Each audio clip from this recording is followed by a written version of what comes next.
네, 저는 어렸을 때부터 부모님께 이제 흔히 듣던 이야기가 있습니다. 그것은 바로 학생이면 학생답게 살아라라는 말씀입니다. 여기 있는 앞에 오늘 장학금도 받은 친구들도 자주 듣거나 또 혹시 자녀를 두신 부모님께서 아이들에게 이런 말씀을 자주 하시는지는 모르겠습니다만 저는 아직도 학생이기 때문에 지금까지도 종종 그런 말씀을 듣곤 합니다. 부모님의 이러한 말씀에는 어떤 내용이 들어가 있습니까? 학생이면 이제 학생답게 공부도 하고 책도 보고 또 열심히 학업에 집중을 하라는 이야기입니다. 친구들이랑 놀러 다니거나 개인 취미 생활을 하거나 혹은 여러 가지 다른 활동도 물론 할 수 있지만 무엇보다 중요한 것은 학생이라는 이 자신의 정체성에 맞춰서 공부하는 것을 중점으로 하라는 이야기입니다. 이렇듯 우리는 자신이 가지고 있는 어떤 정체성에 맞춰서 살아갑니다. 어, 축구 선수는 이제 축구를 하면서 살아가고 또 농구 선수는 농구를 하면서 살아갑니다. 또 의사는 환자를 살리는 일을 하면서 살아가고 또 경찰은 범죄자를 잡아가는 일을 하면서 살아갑니다. 또 다르게 보면 아버지는 한 가정의 가장으로서 또 아이들의 아버지로 살아가고 또 어머니는 그 가정에서 어머니의 역할을 하면서 살아갑니다. 청년은 청년답게 살아가고 또 어린아이는 어린아이와 같이 살아갑니다. 자신의 정체성이 무엇인지에 따라 우리들의 삶의 방식은 달라지고 어느 날 문득 어떻게 살아야 하지? 내가 어떻게 앞으로 살아가야 하지? 라는 고민이 들 때 우리는 대부분 자신의 정체성을 통해 답을 얻곤 합니다. 오늘 본문에서 바울은 많고 많은 정체성 가운데 바로 그리스도인, 하나님의 자녀, 예수님을 믿는 사람들은 어떻게 살아야 하는지 소개해 주고 있습니다. 바울은 로마에 있는 그리스도인들에게 보내는 편지에서 이제 어떻게 하면 그리스도인으로 잘 살 수 있는지 또 성공할 수 있는지 내가 그리스도인의 정체성을 가지고 살아갈 수 있는지 알려주고 있습니다. 바울은 이미 예수를 믿고 있는 사람들, 즉 이미 그리스도인이 된 사람들이 앞으로 이러한 삶을 살아가야 한다고 말하고 있는 것입니다. 그러면 그리스도인이라는 정체성을 가진 사람들은 과연 어떻게 살아야 할까요?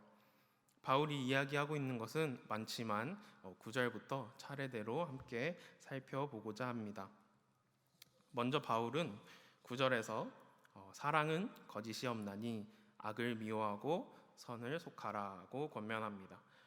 그리스도인으로서 가장 먼저 가져야 하는 것은 바로 사랑입니다.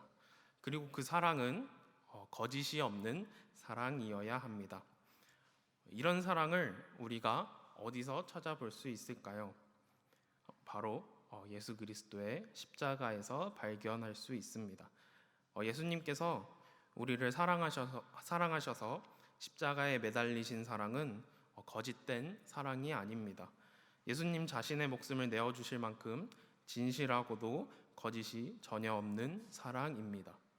십자가에서 못 박혀 죽으신 척을 한 것이 아니라 죽으신 후에 부활하고 나서 다시 한번 생각해 보니까 나 이 인간들을 사랑하지 못할 것 같은데 라면서 이렇게 그만두시는 사랑이 아니십니다. 예수님께서 보여주시는 사랑은 언제나 어디서나 항상 우리를 향해 진실한 마음으로 우리에게 다가와 주시는 사랑입니다. 오늘 바울이 말하는 사랑은 바로 이러한 사랑입니다. 누군가에게 거짓으로 사랑하는 것이 아닌 진실함으로 사랑하는 것, 바로 그런 사랑을 가져야 한다고 바울은 말하고 있는 것입니다. 또한 바울이 이야기하고 있는 사랑은 그저 입으로만 사랑한다고 이야기하는 혹은 또 마음으로만 사랑한다고 그렇게 꽁꽁 간직하고 있는 사랑이 아닙니다. 바울은 사랑에는 그에 맞는 실천이 있어야 한다고 생각했습니다. 제가 사랑을 이제 잘 안다고 이야기하지 못하지만 사랑이라는 것은 물론 실천하는 것이 맞는 것 같습니다. 연인이나 또 혹은 가족 간의 사랑이 말로만 이루어진다면 어떤 의미가 있겠습니까? 예를 들어 이제 부모님께 사랑한다고 말 한마디만 이렇게 딱 하는 것이 아니라 이제 그 말 후에 집안일을 도와드린다든가 혹은 안마를 해드린다든가 아니면 조용히 용돈을 드린다든가 이러한 사랑을 표현하는 방법이 있을 것입니다. 또 반대로 자녀를 사랑한다고 이야기할 때 엄마가 너 사랑하는 거 알지? 라고 이렇게 말하고 끝나는 것이 아니라 이제 오늘은 자녀가 좋아하는 음식을 해주신다든지 아니면 그냥 한번 안아주는 것만으로 그런 사랑이 더욱 크게 표현될 수 있을 것 같습니다. 예수님 또한 우리에게 이러한 사랑을 실천해 주셨습니다. 예수님은 십자가를 통해서 우리에게 그 사랑을 표현하셨습니다. 자신의 목숨을 대가로 우리에게 구원을 선물해 주셨습니다. 우리를 사랑한다 말로만 하신 것이 아니라 태초부터 지금까지 또 앞으로도 계속해서 우리를 사랑하실 것이며 또 사랑을 우리에게 표현해 주실 것입니다. 그리스도인들은 이러한 사랑을 가져야 합니다. 그리고 그 사랑이 우리 안에 있으면 가장 먼저 악을 미워하게 되고 또 선에 속할 수 있게 됩니다. 그리스도인이 살아가는 방식은 바로 악을 미워하고 선에 속하는 것입니다. 이어서 10절에서 바울은 형제를 사랑하여 서로 우애하고 존경하기를 서로 먼저 하며라고 말합니다. 여기서 말하고 있는 형제는 이제 지금 옆에 앉아 계신 지체를 뜻할 것입니다. 이제 집에서 같이 살아가고 있는 형제도 형제라고 할 수 있지만 이 인간교회 공동체 안에서 함께 하나님의 자녀된 우리 모두가 형제, 자매라고 볼 수 있습니다. 이런 같은 공동체의 지체를 어떻게 대해야 할까요? 앞서 말한 것처럼 거짓되지 않게 사랑해야 합니다. 그리고 그 지체를 나의 가족처럼 사랑해야 합니다. 바울은 10절 말씀에서 형제를 사랑하고 서로 우애하다라는 단어를 헬라어로 필라델피아 혹은 필로스트로기아라는 단어를 씁니다. 이 두 단어는 주로 이제 누구 다른 사람을 사랑하는 것이 아니라 혈연 관계에 있는 이런 가족들을 사랑하는데 쓰이는 단어들입니다. 바울이 이러한 뜻을 가지고 있는 단어를 쓴 이유는 아마 그리스도 안에서 새롭게 만난 형제, 자매를 자신의 가족처럼 사랑해야 하기 때문임을 말하고 있는 것 같습니다. 지금 옆에 계신 지체를 가족처럼 사랑해야 합니다. 그리고 존경해야 합니다. 존경하는 것은 이제 여러 가지 의미가 있겠지만 가장 먼저 상대방을 나보다 낮게 여기는 것입니다. 이제 나보다 아래로 낮게 여기는 것이 아니라 더 높게 여기는 것입니다. 또한 그리고 그 지체를 존중하는 것입니다. 옆에 있는 형제 자매도 나와 같이 예수 그리스도의 사랑과 그 은혜로 우리 한 몸과 한 지체가 되었음을 인정해 주는 것입니다.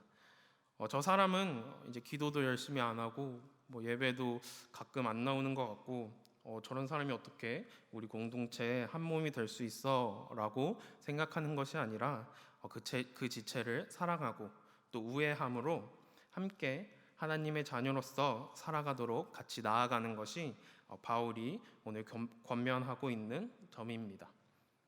이어서 11절에서는 바울이 이제 우리가 시험 들기 딱 좋은 이야기를 합니다. 함께 11절을 읽어볼까요? 네, 시작. 부지런하여 게으르지 말고 열심을 품고 주를 섬기라. 네, 사실 그렇지 않은 분들도 많겠지만 저는 개인적으로 솔직히 게으른 부분이 좀 많습니다.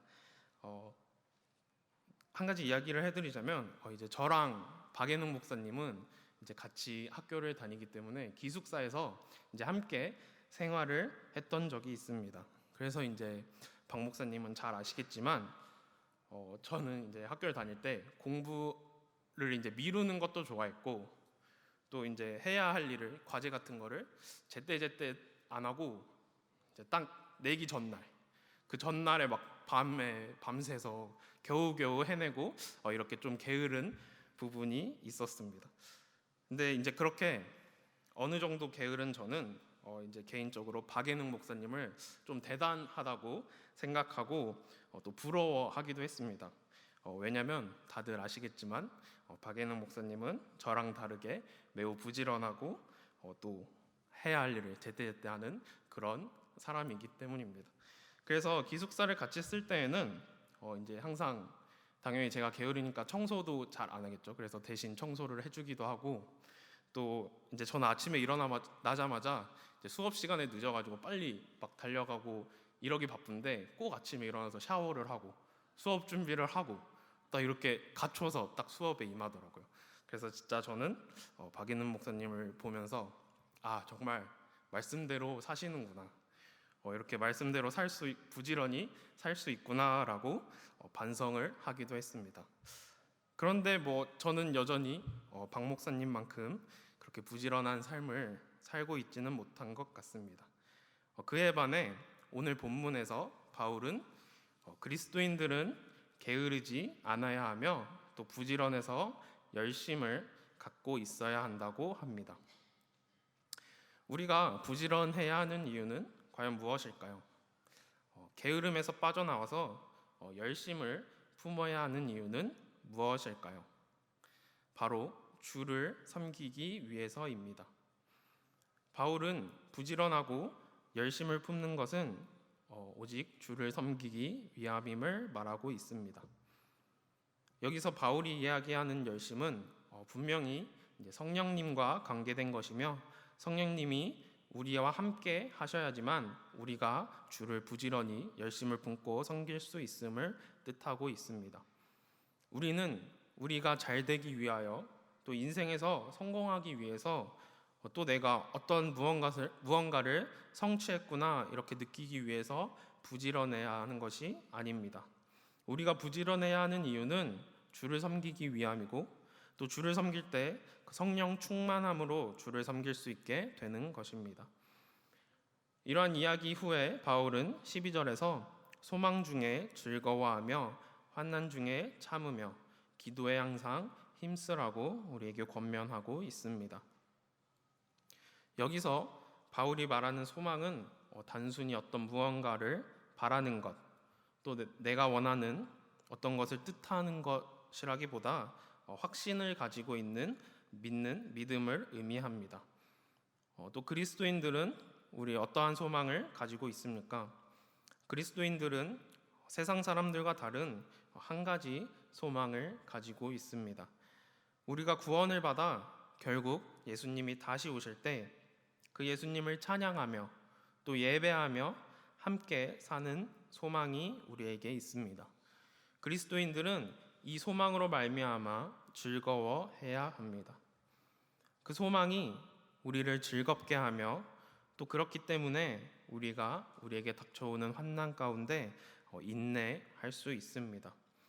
우리에게 어려움이 찾아오고 고난이 올 때, 또 내가 살아가면서 많은 시련과 어려움들이 찾아올 때 우리가 그것들을 참고 이겨낼 수 있는 이유는 우리에게 예수 그리스도라는 소망이 있기 때문이고, 그 마지막 심판 후에 하나님과 함께 살아갈 것이라는 그 소망 때문입니다. 그리고 우리가 그러한 소망을 잃지 않고 또 그 소망으로 인해 즐거워하기 위해서는 언제나 항상 기도에 힘써야 합니다. 기도로 하나님께 그 소망을 항상 간구하며, 또한 구원의 소망을 붙잡고 하나님께 기도해야 합니다. 이제 다음으로 바울은 13절에서 형제를 사랑하면서 살아가야 하는 것에 대한 이제 보충 설명을 해주고 있습니다. 13절에서 성도들의 쓸 것을 공급하며 손 대접하기를 힘쓰라고 권면합니다.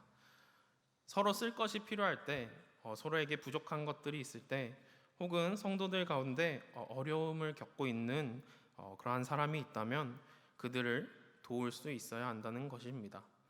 옆에 형제, 자매가, 옆에 있는 지체가 힘들어하는데 그것을 도울 능력이 우리에게 있으면서 그 사람을 돕지 않는다면 그 마음에 하나님의 사랑이 없는 것이라고 볼 수 있습니다.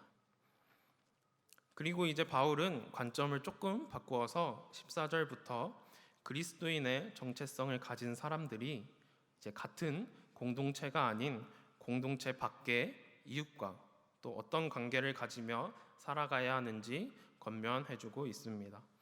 주로 공동체 밖에 어려운 관계에 있는 이웃과의 관계를 말하고 있지만 또 혹 우리 안에서 이러한 관계가 있을 수도 있으니 그러한 이웃이 있다면 어떻게 대해야 하는지 함께 살펴보고자 합니다. 먼저 우리 함께 15절, 16절을 함께 읽어볼까요? 네, 15절, 16절 시작. 즐거워하는 자들과 함께 즐거워하고 우는 자들과 함께 울라. 서로 마음을 같이하며 높은 데 마음을 두지 말고 도리어 낮은 데 처하며 스스로 지혜 있는 척 하지 말라. 네, 바울은 15, 16절에서는 이제 공감과 겸손에 대해 이야기하고 있습니다. 제가 생각하기에 요즘의 시대는 공감과 겸손이 좀 많이 부족한 시대인 것 같습니다. 공감과 겸손을 중요하게 생각하는 것 같아 보이기도 하지만 그보다 개인주의적인 성향이 더 강해 보이는 시대입니다. 많은 사람들이 이제 친구들이나 친한 지인들과 카페를 가거나 또 이야기를 나눌 시간이 있으면 이제 어떠한 주제에 대해서 이야기할 때 보통은 서로의 이야기를 하곤 합니다. 그리고 서로의 이야기를 듣고 또 그에 대해 나누고 또 공감해주고 같이 생각하며 여러 가지 고민을 해결해 주려고도 합니다. 하지만 또 마음 한켠에는 그 가운데 어떠한 마음이 있습니까? 나도 힘든데 너무 혼자만 힘든 척 하는 거 다 아니야? 아니 나도 이렇게 힘들고 하는데 나는 이렇게 티 안 내고 혼자서 참는데 왜 저 사람은 힘든 척을 계속하지? 또 아니면 혹은 좋은 일이 생겼을 땐 아니 나는 지금 이렇게 힘든데 왜 혼자서 그거 혼자 축하하고 집에서 이제 촛불 불고 하면 되는데 왜 굳이 나한테 와서 배 아프게 자랑을 하지? 라는 생각이 들 때가 간혹 있습니다. 네, 저만 그런가요? 네, 어쨌든 우리는 이러한 나 외에 다른 사람들의 마음에 그리고 또 그들의 상황에 공감하는 것 같지만 또 진정으로 함께 웃고 또 함께 울어주는 것은 좀 매우 어려운 일인 것 같습니다. 하지만 오늘 예수님께서는 우리에게 그러한 모습 또한 보여주셨습니다. 요한복음 11장에서는 나사로의 죽음과 부활의 장면이 나옵니다. 그 가운데 예수님께서 나사로의 무덤 가까이 갔을 때 이제 마리아가 울고 있는 것과 또 그곳에 있던 유대인들이 우는 모습을 보시고 예수님도 그들의 마음과 그 상황 가운데 공감하십니다. 요한복음 11장 35절에는 예수님께서 눈물을 흘리셨다고 기록하고 있습니다. 예수님은 물론 예수님이 그 나사로를 살리실 것을 당연히 알고 계셨겠지만 예수님은 나사로의 죽음과 또 남아있는 자들의 슬픔을 불쌍히 여기셨고 함께 눈물을 흘려주셨습니다. 이와 같이 예수님께서는 어떠한 상황과 그들의 마음에 공감하시는 모습을 많이 보여주셨습니다. 그런 예수님의 모습에서 바울은 그리스도인들 또한 그러한 공감 능력을 가져야 한다고 권면하고 있는 것입니다. 또한 그리스도인들은 겸손함을 항상 몸에 지니고 있어야 합니다. 바울은 우리들에게 지혜 있는 척하지 말라고 합니다. 이러한 교만함은 항상 다른 사람들과의 비교에서 나타납니다. 내가 제일 잘 나가 누구보다 내 옆에 있는 친구들보다 또 내 주변 사람들보다 그 사람들보다는 내가 좀 더 낫지. 그 사람들보다는 내가 좀 더 똑똑하고 내가 돈도 조금 더 있고 내가 좀 잘 나가는 것 같지라고 이렇게 교만한 사람들은 주로 옆에 있는 사람들과 비교합니다. 심지어는 신앙 가운데서도 이러한 교만함이 나타납니다. 나는 하나님을 정말 잘 믿고 있는 것 같아. 내가 누구보다는 기도도 열심히 하고 예배도 더 잘 드리는 것 같고 나 정도 교회에 다니면 아주 훌륭해 라고 이러한 교만한 마음을 가지는 사람이 있을 수도 있습니다. 오늘 바울은 이러한 교만을 멀리하고 항상 낮은 자세로 겸손함을 가져야 한다고 권면합니다. 바울이 이렇게 확실하게 겸손함을 가져야 한다고 하는 이유는 언제나 그렇듯이 예수님께서도 우리에게 이런 겸손함을 보여주셨기 때문입니다. 예수님께서 이 세상에 오신 것 자체가 우리들의 겸손한 모습을 보여주신 것입니다. 하나님의 아들이신 예수님이 우리를 위하여 이 세상에 인간의 몸으로 내려오시고 또 십자가에 죽으신 그 사건 자체가 예수님의 겸손함이라고 볼 수 있습니다. 그에 더해서 바울은 예수님의 사역의 행동 또한 언제나 항상 겸손하셨다고 이야기하고 있습니다. 잘 아시다시피 예수님께서 제자들의 발을 씻겨주신 일, 또 세리들과 또 죄인들 가운데서 그리고 그러한 세상에서 환영받지 못하는 사람들 가운데서 그들을 사랑하시고 그들과 같이 식사하시는 예수님의 모습 등을 통하여 예수님께서는 자신을 낮추고 사람들에게 공감함으로 겸손의 모습을 보여주신 것입니다. 이러한 공감과 또 겸손은 결국 사랑에서 나옵니다. 거짓이 없는 사랑에는 다른 사람들을 공감하는 것과 또 겸손한 그러한 특성이 나타납니다. 그리스도인들은 이 사랑에 힘입어 즐거워하는 자들과 함께 즐거워하고 우는 자들과 함께 울며 또한 겸손함을 가질 수 있는 것입니다. 마지막으로 바울은 우리들의 원수를 대하는 태도가 어떠해야 하는지 말해주고 있습니다. 14절에는 너희를 박해하는 자를 축복하라, 또 축복하고 저주하지 말라고 권면하고 있습니다. 이제 제가 중학생 때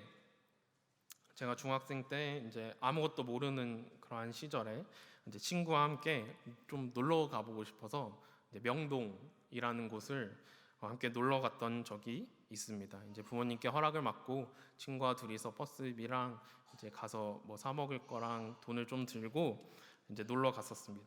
이제 그때까지 그 짧은 인생을 살면서 그렇게 사람들이 많고 북적북적 거리는 곳을 처음 가본 것 같아요. 그래서 그 명동에 딱 도착했을 때 너무 정신이 없고 이거 여기가 어디지? 약간 이런 생각을 가졌었는데 어쨌든 이제 명동에 놀러 갔으니 구경도 하고 이제 친구랑 밥을 먹는데 제 기억에는 아마 이제 김밥 천국 같은 데서 돈가스를 사 먹었던 것 같아요.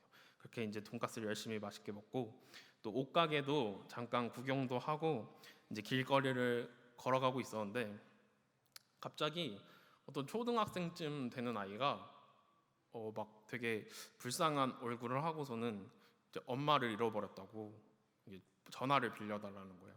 그래서 핸드폰을 빌려달라고 그렇게 이야기를 했습니다. 그래서 이제 친구가 그럼 내가 빌려줄게, 엄마한테 전화해서 얼른 엄마 찾아야지 하면서 핸드폰을 딱 빌려주는 순간 어떻게 됐을까요? 네, 그 아이가 들고 바로 튀었어요. 들고 바로 막 달려가더라고요. 그래서 저희도 깜짝 놀라서 이제 그 초등학생 친구를 이제 막 따라가서 딱 잡았어요. 근데 잡고 나서 보니까 어떤 이제 허름한 건물에 약간 화장실, 되게 안 좋은 화장실 있잖아요. 그런 화장실까지 따라간 것입니다. 그래서 그 화장실에 딱 와서 뭔가 느낌이 이상한데 하는 순간 이제 뒤에서 무서운 형들이, 그 아이는 그냥 약간 낚시였던 거예요. 그래서 그 무서운 형들이 뒤에서 나타나가지고 가지고 있는 돈을 다 달라고 이제 소위 말해서 삥을 이제 뜯겼습니다. 그래서 그때 이제 친구는 한 5만 원 정도, 5만 원 정도 이제 주고 저는 한 3만 원 정도. 그래서 가진 거는 이제 그 버스비만 남겨달라고. 집이 좀 멀다. 이거 지하철 타고 가야 된다. 이것만 남겨달라 하고 딱 이것만 갖고 나머지는 다 뺏기고 그렇게 집으로 돌아간 적이 있었습니다. 그래서 이제 집에 가서 막 억울하고 화나고 무섭고 하는 마음으로 울면서 이제 아버지한테 그런 일들이 있었다라고 말씀을 드렸더니 그러자 이제 아버지가 괜찮다고 안 다쳤으니 다행이라고 이렇게 말씀해 주시고 또 그 형아들도, 그 무서운 형아들도 다 돈이 필요해서 다 쓸 데가 있어서 하나님이 너를 통해 그 형들한테 주신 거라고 이렇게 말씀해 주셨습니다. 그래서 그 돈 가지고 이제 앞으로 잘 살아갈 거라고, 이제 다시는 나쁜 짓 안 하고 그 돈으로 인해서 잘 살 수 있을 거라고 저에게 말씀해 주시고, 또한 그에 더해서 기도도, 그 형들을 위해서 기도도 해주라고 말씀하셨습니다. 사실 그때 당시에는 그런 아버지의 말씀을 듣고, 아니 이게 무슨 이야기를 하시는 거지? 어떻게 돈을 뜯어갔는데 기도를 해주라는 거지? 라고 생각이 들었지만, 이제 오늘 로마서 말씀을 읽으면서 나를 어렵게 하는 사람을 축복하는 것이 무엇인지, 그들을 위해 다시 기도해 주는 것이 무엇인지 한번 깨달았던 것 같습니다. 예수님 또한 마태복음 5장에서 우리에게 똑같이 알려주시고 계십니다. 원수를 대하는 태도에 대해서 마태복음 5장에서 가르쳐주고 계십니다. 5장 44절에 나는 너희에게 이르노니 너희 원수를 사랑하며 너희를 박해하는 자를 위하여 기도하라고 말씀하십니다. 나에게 위협을 주는 사람, 또 나에게 어려움을 가져다 주는 사람, 나를 괴롭히고 힘들게 하는 사람을 사랑하라고 하십니다. 또 그를 위하여 사랑뿐만 아니라 기도하라고 말씀하십니다. 그의 영혼을 위해서 또 그를 축복하는 마음으로 기도해야 하는 것입니다. 이어서 오늘 본문 말씀 17절부터 21절까지는 조금 더 구체적인 내용이 있습니다. 우리에게 다가오는 악한 일들에 대해, 혹은 악한 사람들에 대해 우리는 그것에 넘어지거나 그것에 져서는 안 됩니다. 우리는 악을 악으로 갚지 않고 또 악을 선으로 바꾸어야 합니다. 제가 이제 그 돈을 이제 뜯겼다고 해서 나중에 가가지고, 저도 이제 명동 가가지고 동생 데리고 야 핸드폰 좀 빌려달라고 해봐 하고 다시 돈을 뜯었다면 어떻게 됐겠습니까? 네, 여기에 이러고 있지 않겠죠. 이렇게 설교를 할 수 없었을 것입니다. 근데 그게 아니라 아버지가 말씀해 주신 대로 한 번 더 생각해보고, 그 형들이 물론 밉지만 그 형들을 위해 기도 한번 해보고 축복할 때 우리가 앞으로 그리스도인으로 살아갈 수 있음을 믿습니다. 그래서 나의 가족과 이제 옆에 있는 지체들과 또 세상의 이웃들과도 함께 화목하게 지내야 하며, 또 그렇기 위해서는 먼저 하나님과 화목해야 합니다. 나의 원수는, 내가 생각하는 그 원수들은 하나님께 맡기고 나 자신은 하나님만을 바라보아야 합니다. 22절 함께 읽어볼까요? 시작. 악에게 지지 말고 선으로 악을 이기라. 아멘. 우리가 그리스도인이라는 정체성을 가지고 있어서 앞서 살펴본 방식들을 가지고 이제 세상을 살아갈 때면, 나에게 다가오는 악에게 지는 것이 아니라 선으로 악을 이기게 될 것입니다. 그리고 이미 우리는 그 악을 이겨나가고 있음을 믿습니다. 어떻게 살아야 하지? 이러한 고민 속에 바울은 오늘 본문에서 이 세상을 살아가고 있는 많은 그리스도인이 우리가 이렇게 살아야 한다고 권면하고 있습니다. 하지만 결국 이런 모습으로 살아갈 수 있는 것은 내가 그렇게 살고자 열심히 노력하고 매번 다짐함으로 살아갈 수 없음을 우리가 아주 잘 알고 있습니다.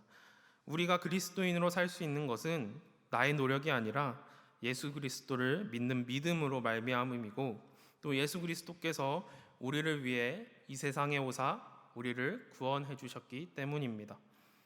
우리가 앞서 바울이 이야기한 대로 살지 못하게 될 때에도 낙심하지 않으셨으면 좋겠습니다. 저 또한 많은 부분 그렇게 살지 못할 때가 있습니다. 하지만 그럴 때 우리는 무엇을 바라보고 어떻게 해야 할까요? 예수 그리스도의 은혜를 구하시면 됩니다. 그리고 그 은혜에 힘입어 그리스도인으로 살아가시기 바랍니다. 비록 이 세상에서 그리스도인으로 살아가는 것이 너무 어렵고 또 힘들 것 같기도 하지만, 그럼에도 불구하고 예수님께서 우리를 하나님의 자녀로 삼아주셨기 때문에 우리는 그리스도인이라는 정체성을 가지고 살아갈 수 있음을 믿습니다. 아멘이십니까? 언제나 내가 하나님의 자녀임을 믿고 또 그 은혜에 힘입어서 악에게 지지 않고 선으로 악을 이기는 저와 여러분들이 되기를 축복합니다. 기도하겠습니다. 하나님 감사합니다. 오늘 저희를 이곳에 불러주시고 함께 하나님을 찬양하며 예배하게 해주심을 너무나도 감사드립니다. 이곳에 있는 한 사람 한 사람을 하나님의 자녀 삼아주심에 감사드립니다. 우리가 그 사실을 믿고 하나님의 자녀로 그리스도인으로 살아갈 수 있게 인도하여 주시고 오늘 함께 본 말씀과 같이 그리스도인으로 세상을 살아갈 수 있도록 언제나 우리와 동행하시고 또 우리에게 은혜 베풀어 주시옵소서. 예수님의 이름으로 기도드립니다. 아멘.